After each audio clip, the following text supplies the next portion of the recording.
Brand Experience è il sottotitolo della rassegna Fromentu che domenica animerà Pompu, piccolo paese dell'Alta Marmilla, con una giornata ricca di iniziative.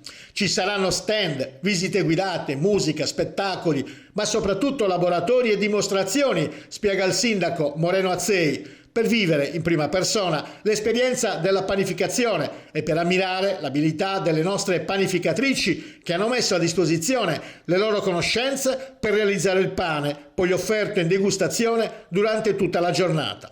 Il grande protagonista della domenica sarà il pane, in un paese nel quale in tante case sono ancora attivi i forni a legna e le donne, non solo le anziane, ma anche le giovani mamme, panificano regolarmente, utilizzando le tecniche tradizionali tramandate da generazioni. Tradizioni e tecniche raccontate anche nel bel museo multimediale allestito da anni in una casa contadina del centro storico. In quelle sale si parla anche de Su Fromentu, il lievito madre, che dà anche il titolo alla manifestazione di domenica.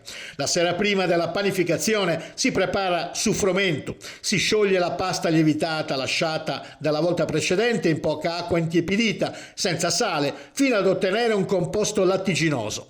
Poi si aggiunge semola macinata e si impasta di nuovo sino ad ottenere una pagnotta. Su Fromentu a questo punto lieviterà lontano da correnti d'aria e verrà unito all'impasto del pane la mattina successiva.